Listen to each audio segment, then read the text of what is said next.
Well, good morning and welcome to this week's edition of Coffee with the Coach. You know, Friday I came home from Connecticut and I had a really bad sinus infection. I could feel the pressure all up in here, and then I'd get really dizzy, and so it was kind of hard to drive, and so I kept putting it off, and finally my family prodded me. They says, go to the ER. Now, the ER is like the last place in the world I like to go. It's usually packed crowded, and I go to the one over at Bethesda Naval Hospital.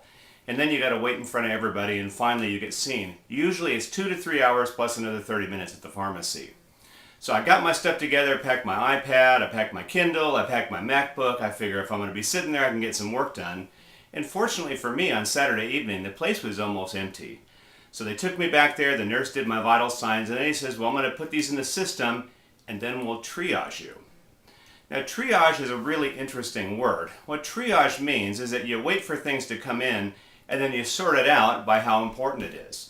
Now, I've been at the ER before when I've gone in for one thing or another. Somebody comes in with chest pains or they're bleeding really bad, then you get bumped to the bottom of the list, and then maybe you get almost to the top, and then somebody else comes in with something. It's extremely reactive. Lucky for me, I got my drugs and got out of there, and it was still fairly early Saturday evening. You know, one of the requests I get a lot is to do time management courses. And one thing I've learned in my time is that time itself can't be managed.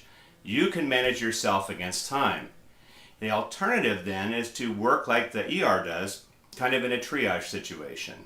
So this is really about the power of proactivity. Being proactive means that you're going to go after it rather than let it come after you. And you can kind of look at it with this analogy.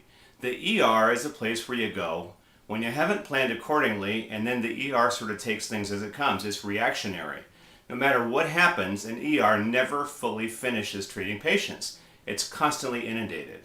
A wellness clinic, on the other hand, is the other type of a place you might go, where it's proactive. You get your vital signs checked, you get your diet checked, you get all kinds of things checked, and then if something's wrong, you can have it taken care of by your regular provider rather than come to the ER.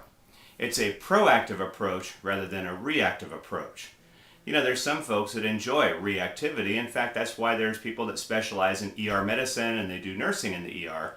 Others, people like me, prefer not to have to scramble at the last second. It's nicer to be a little proactive. So this week I'm going to share 4 quick time management principles with you that'll make you more proactive rather than reactive. The first principle is to begin with the outcome in mind. So you get up in the morning and you say, by the end of the day, these are the 10 things I need to accomplish. Now, there's really nothing in there about when you're going to do it. You just know that no matter what, those are the 10 things that need to get done, and you sort everything else around those 10 things. The second thing is to realize every day has something I call pockets of time. There's pockets of time wherever you go. You know that I fly almost every single week somewhere, and now with my MacBook, I can do my blogs while I'm sitting on an airplane. I can read, I can prepare, so there's no real downtime. Used to be I'd get up at 3 in the morning and do my writing. Now I realize there's other pockets of time throughout the day. Pockets of time are the time to put things in that's normally wasted time. The third time management principle that I like is called worst things first. Now, Covey talks about first things first. I like to think of it as worst things first. Typically every day there's things I got to do, and I put them off and put them off. And I just realized that the best thing to do is when you got the energy in the morning, get up, do that thing first you don't want to do, and then you're done with it. Then you can move on to the other things. The final principle is don't manage via the inbox. Email at one time was an innovation. Anymore, email is the thing that robs you of the most time. And if you sit by your inbox all day, and every time an email comes in and go after it, what you've done is you've let the inbox manage you rather than you manage the inbox. Keep in mind, folks, that we don't really have to respond that very second when things go off. And of course, we all have portable devices that do the very same thing. So I just figure the best way to do it is to do your plan. You wedge those inbox things in where you have pockets of time. You see, the ER is a place where you really have to be reactive. And at the end of the day, the outcome's never ideal.